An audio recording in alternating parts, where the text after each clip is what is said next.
It's August 6, 2018, and it's time to review 5 of the most outrageous, infuriating, or just plain baffling things that have happened lately. It's your Facepalm 5. Let's count them down. Number 1, religious extremist running Justice Department announces Religious Liberty Task Force. Good news! The U.S. Department of Justice is taking steps to defend religious liberty in America. I'm sure that my fellow Americans who belong to oppressed religious minorities will be glad to hear about this new initiative that was just announced by Jeff Sessions. Oh. Yes, Attorney General Sessions spoke at a Justice Department summit on religious tolerance last week, announcing the creation of a Religious Liberty Task Force that will seek to implement Justice Department guidance on respecting and accommodating religious beliefs. And just in case there's any doubt in your mind what sort of religious beliefs Sessions is most interested in seeing respected and accommodated, he specifically praised the Colorado baker who refused to bake a cake for a same-sex couple, declaring that the Justice Department was proud to file a brief in support of the baker, who was also there to participate in a panel discussion at the summit. The game being played by Sessions and Trump and the rest of the administration should be obvious here. Sessions is a Christian fundamentalist who recently cited the New Testament as justification for the administration's inhumane immigration policies, and who 2 months ago was charged by members of his own church with violating church law for his support of child abuse, immorality, and racial discrimination. Other than a brief mention of 2 recent verdicts against people who committed hate crimes against Muslims, in his speech at the Religious Liberty Summit, Sessions either referred generally to religious people or to specific cases where Christians were allegedly subjected to undue discrimination.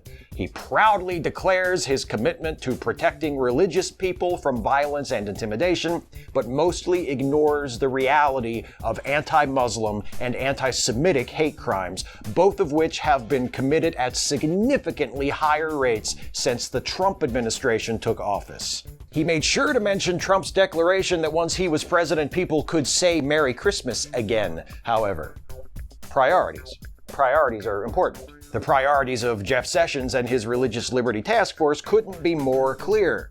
If you're targeted for discrimination or violence because of your Muslim faith or your Jewish faith, sure, we might be able to help you out, but the real problem in this country is Christians not being able to cite their faith as an excuse for mistreating someone else. Sessions has demonstrated he has no problem at all with discrimination on the basis of religion, so long as the religion in question is that of the person doing the discriminating. And that person is an acceptable shade of Christian. Anyone who tells you that they care about secularism and religious equality who isn't a vocal and determined enemy of this administration is not telling you the truth. Number 2, Texas company wants to publish plans for 3D printed guns. Last week, a federal judge issued an order temporarily blocking Texas-based company Defense Distributed from posting blueprints for 3D printed guns, including AR-15 style rifles, on its website. Why did a federal judge have to do that? Why are 3D printed guns even remotely legal? Who could possibly think that this is a good idea? All excellent questions. So, the thing is, Defense Distributed had been blocked by the U.S. State Department from publishing plans for 3D printed guns since 2013. This asshole, whose name is Cody Wilson, the founder of Defense Distributed, filed a lawsuit challenging the government's right to block him from disseminating plans. Then, a couple of months ago, the Trump administration offered Wilson a settlement allowing him to release the plans. Because why the fuck not at this point? The 3D printed guns that people could make using the plans Wilson wants to publish would be virtually untraceable, no serial numbers, and made almost entirely of plastic, meaning that with a few minor modifications, they'd also be invisible to metal detectors. Should I even bother telling you what the NRA's position is on any of this? Okay, they don't really care. According to a statement released by the head of the NRA's lobbying firm, 3D guns are no big deal because the Undetectable Firearms Act of 1988 makes the manufacture, sale, or possession of undetectable guns like these illegal. So I guess this is the one gun law that works then?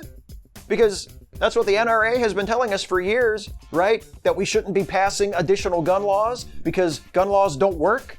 They just make things more difficult for law-abiding gun owners. They don't keep guns out of the wrong hands. It's just a waste of time. Gun laws don't work, except for this one gun law that works so well, apparently, that we don't have to worry about people designing and distributing plans for undetectable, untraceable guns because people that get the plans will never actually, make and distribute and use the guns because of this one law that we passed 30 years ago. One of the most frustrating and chilling parts of this story is Cody Wilson himself.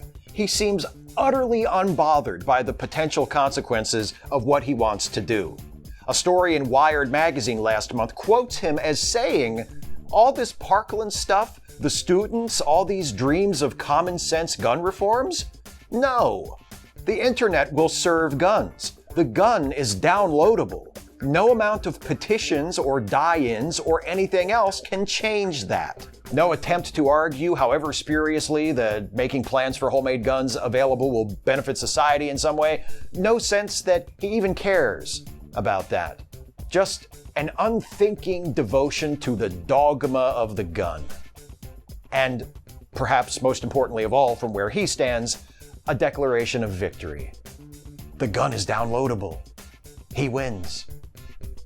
If that turns out to be true, we all lose. Number 3, child abuse and neglect at immigrant detention camps. The treatment of undocumented immigrants by the Trump administration continues to be an atrocity despite the end of the practice of separating families. Hundreds of children have still not been reunited with their parents. In many of these cases, the parents have already been deported, while their children remain in detention facilities in the United States. Last week, lawyers for the Justice Department told a federal court that the ACLU should be ordered to locate the parents who were deported without their children. Just a reminder, the ACLU filed the suit that forced the government to begin reuniting separated families, which apparently they weren't planning to do otherwise. Now the Trump administration is asking that the ACLU be compelled by the court to assume part of the responsibility of cleaning up the mess that Trump and Jeff Sessions created. Most other weeks, this would be the most outrageous development in this story. But this ain't most other weeks.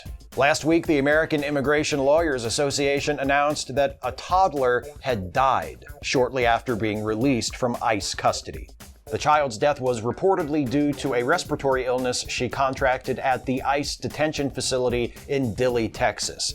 The week before that, it was reported that a 6-year-old girl separated from her family by ICE had been sexually abused by another child in a detention facility outside Phoenix, Arizona. This was back in June. Immigrant rights attorneys obtained a copy of a form the young girl signed indicating that she understood it was her responsibility to maintain her distance from the child who assaulted her. Later that month, the girl was assaulted again by the same boy. You might say, sure, this is terrible, but it's only one incident. Except it's not. It's one incident of many. Last week, Newsweek reported on an employee of an immigration detention facility in Glendale, Arizona, who has been arrested and charged with sexually abusing a 14-year-old girl being held there. The same day, ProPublica reported on an employee of another immigration detention facility, this one in Mesa, Arizona, who was arrested and charged with molesting at least 8 teenagers in custody there. Hang on, there's more. Back in May, the ACLU released a report describing hundreds of cases of immigrant children being abused while in U.S. government custody during the years 2009 to 2014. On one hand, Customs and Border Protection denied the validity of the report, but on the other, ICE admits to having received over 1,300 claims of sexual abuse against detainees in ICE facilities between 2013 and 2017. Add to this a federal court filing made last month by the Center for Human Rights and Constitutional Law containing over 200 accounts of neglect, physical and verbal assault, and unsanitary conditions faced by detainees at ICE and CBP facilities. So yes, while immigrants' rights groups do say that things have gotten significantly worse under the Trump administration, this means that the abuse of undocumented immigrants in U.S. custody has been a long-standing problem going back at least to the beginning of the Obama administration, and probably going on for longer than that. This is inexcusable no matter who the president is. But it was this abusive system which Trump and Jeff Sessions chose to overload with new detainees when they implemented their zero-tolerance policy. And while we're on that subject, here's something else I learned last week. Number 4, zero tolerance didn't actually mean zero tolerance. Trump's policy of prosecuting every undocumented adult immigrant who could be prosecuted was based on the idea that the law was the law, and the law should be applied to everyone. So imagine my surprise when I read the report that was issued late last month by Syracuse University. The report, produced by the university's Transactional Records Access Clearinghouse, states that in April and May, when the so-called zero-tolerance policy was in effect, less than a third of adults apprehended illegally crossing the border were referred for prosecution. That means that officials were choosing to prosecute parents and separating them from their children in the process, while opting not to prosecute thousands of other people, many of whom were apprehended without children. The report also notes that many adults whose children were separated from them were not prosecuted. Family separation was not an inevitable side effect. It was deliberate, avoidable even under the new policy, and more indefensible than we previously thought. And now it's time for the segment devoted to some of the other things Donald Trump has done recently to disgrace the presidency and embarrass and/or endanger the United States and the rest of the world. It's number 5, the further misadventures of Lord Dampnut. Please keep in mind, as always, the following is not a complete list. He screamed at the president of Iran in a tweet, "Never ever threaten the United States again, or you will suffer consequences the likes of which few throughout history have ever suffered before. We are no longer a country that will stand for your demented words of violence and death. Be cautious." I bet some of you forgot he even did that, didn't you? It was only 2 weeks ago. It was only 2 weeks ago that the President of the United States threatened the President of another country in all caps on Twitter, and we're already past it because it's becoming normal. It can't become normal. A couple of days later, Trump, who has repeatedly sought to downplay the threat of Russian meddling in our elections, tweeted that he was concerned Russia will be trying to influence the election this year to help the Democrats. Because there's never been a president as tough on Russia as him. Those Russians, they definitely don't want Trump. That hasn't held up in court so far. He also announced a plan to extend $12 billion in aid to farmers who are suffering as a direct result of tariffs Trump himself imposed. Is that what they call fiscal conservatism? He told A.G. Sulzberger, the publisher of the New York Times, that he was proud to have popularized the phrase fake news and was glad to see other countries supposedly banning it. Sulzberger responded that those other countries are dictatorships, which are cracking down on journalists to escape the scrutiny of an independent press. I'm guessing Trump still didn't see the problem. He addressed the VFW convention, telling them not to believe the crap they hear in the media and declaring what you're seeing and what you're reading is not what's happening. At a rally in Pennsylvania, he demonstrated that he doesn't know the difference between the United Kingdom, Great Britain, and England, saying, "People call it Britain, they call it Great Britain, people used to call it England, different parts."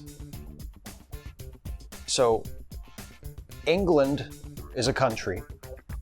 Great Britain is the island where England and also Scotland and Wales are located.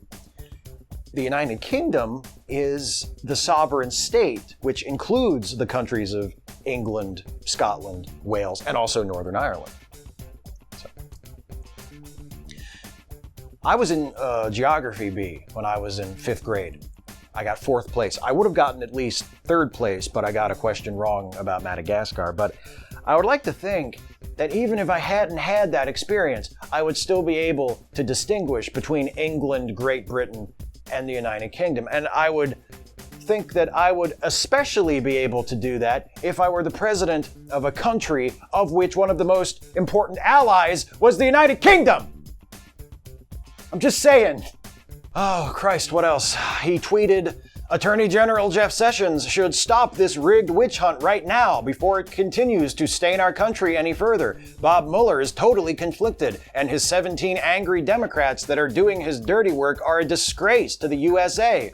But don't worry, according to the press secretary, that's not the president obstructing justice, that's just Trump expressing his opinion. All good, everything's fine.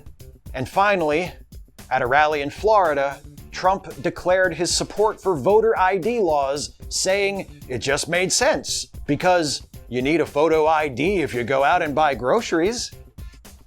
To me, the most noteworthy part of that story isn't that Trump is so clueless that he thinks you need to show ID to buy groceries. It's that he thinks that, and he seems totally okay with that. He thinks that people need to show a photo ID before they can buy food. And he's totally okay with that. Because, I don't know, how else are you supposed to keep food away from people who aren't allowed to have it? I shouldn't joke about that, because that's probably coming.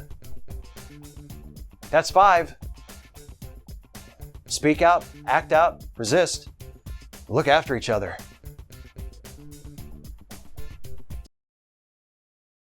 Hey folks, hope you got something out of this one. If you did, please click like and share and subscribe to this channel if you're not subbed already. And also, please consider helping me to make more videos like this and the other videos I make on this channel by supporting this channel through Patreon. You can go to patreon.com/Steve Shives to become a patron of this channel for as little as $1 a month. And those $1 a month pledges really help me out incredibly, but if you can afford it and you think I'm worth it, you can pledge a larger amount per month. And if you pledge $5 a month or more, you get a shout out at the end of the Facepalm 5, just like my newest $5 per month patron since last time, Stephen Scott Garrettson. Thank you, Stephen Scott Garrettson.